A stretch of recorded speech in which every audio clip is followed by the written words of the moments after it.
हर कोई दुनिया से जाते हुए औलाद याद करता है। मेरे बाप अचानक अल्लाह ने मौत दी, हार्ट अटैक हुआ, ठीक ठाक थे, अचानक। तो एक मेरी बहन लाहौर थी, एक फैसलाबाद।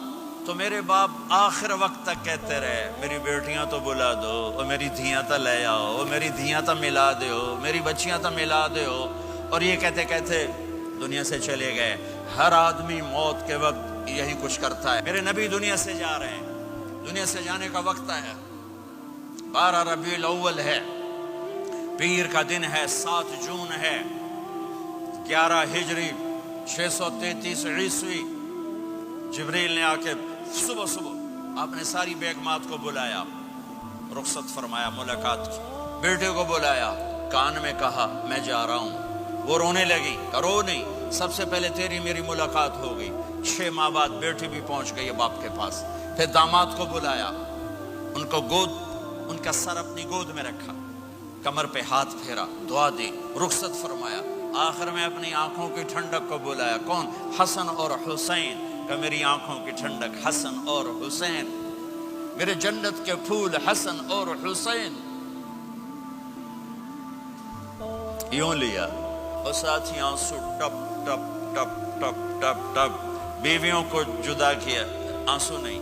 बेटी को जुदा किया, आंसू नहीं। दामाद को जुदा किया, आंसू नहीं। जब बच्चों को जुदा करने लगे तो यूं आंसू। एक को जहर में तड़पते देखा, एक का कटा सर नेज़े पे चढ़ते देखा, तो आंसू रुक नहीं सके, दुआ नहीं की, हाथ नहीं उठाए, अल्लाह की तकदीर के सपुर्द कर दिया। औलाद को ज़बह होने के लिए तैयार कर दिया कि कल मेरी उम्मत औलाद के पीछे झूठ ना बोले, रिश्वत न ले, हराम कारोबार न चलाए, धोखा ना दे, फ्रॉड ना करे। बच्चों को कहाँ से खिलाएं, बच्चों को कहाँ से पिलाएं? कि ये मेरा हुसैन का सर कट के नेज़े पर चढ़ा हुआ है। जब सब चले गए तो जिब्रील आ गए। आपने फरमाया क्या हुआ? खामोश खड़े थे। का मौत का फरिश्ता दरवाजे पर है, अंदर आने की इजाजत चाहता है। अपने नबी का मकाम देखो, मौत भी पूछ के आती है। आपने कहा आ जाए, आपकी इजाजत पर मलकुल मौत अंदर आए। इज़राइल का अस्सलामु अलैका या रसूल अल्लाह। कहने लगा आप पहली हस्ती हैं, मैं सलाम कर रहा हूँ, मैंने कभी किसी को सलाम नहीं किया। कहने लगा आप पहली हस्ती हैं, अल्लाह ने फरमाया था पूछ के अंदर जाना, बिन पूछे ना जाना। फिर कहने लगे आप पहली हस्ती हैं, अल्लाह ने फरमाया आना चाहे तो ले आना, रहना चाहे तो छोड़ के आ जाना। हाँ, ये वो दरबार रिसालत है जहाँ मौत भी पूछ के आती है।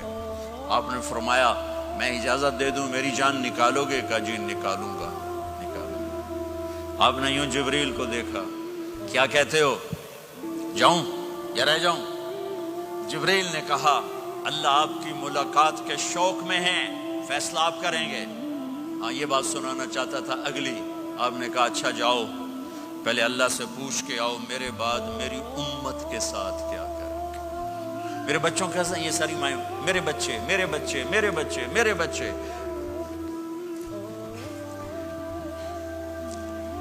मेरे नबी को तो पता था कि ये तड़प तड़प के एक जहर में जाएगा और एक का सर कट के नेज़े पे चढ़ेगा। क्यों नहीं उनके लिए हाथ उठाए? हमारे लिए क्यों रोए कि जाओ अल्लाह से पूछ के आओ मेरे बाद मेरी उम्मत के साथ क्या करेगा, मैं फिर जवाब दूंगा। जिब्रील वापस गए, मौत का फरिश्ता खड़ा हुआ है। जवाब आया या रसूल अल्लाह आपका रब कह रहे हैं आपकी उम्मत को तनहा नहीं छोड़ूंगा। मुझे मेरे रब की कसम जो सुन रहा है, जिसने हमें यहाँ जमा किया है, सुनो मेरी बात गौर से। अगर मेरे नबी ये सवाल न उठाते तो आज मैं और आप भी बंदर खिंजीर में बदल चुके होते। मेरी और रब की कोई रिश्तेदारी नहीं है। इस उम्मत ने वो सब कुछ कर दिया जो पहली उम्मतों ने किया, लेकिन कौन है जिसने अज़ाबों को रोका हुआ? वो मेरे नबी के आंसू, मेरे नबी की आहें, मेरे नबी की दुआएं, मेरे नबी की फरियादें, मेरे नबी की तड़प, मेरे नबी का रोना, मेरे नबी का पेट पे पत्थर बांधना, इसने रोक दिया। कोई नबी जाते हुए उम्मत के लिए नहीं रोया। वाहिद नबी हैं जो जाते हुए उम्मत के लिए रोए, मेरी उम्मत, मेरी उम्मत, मेरी उम्मत।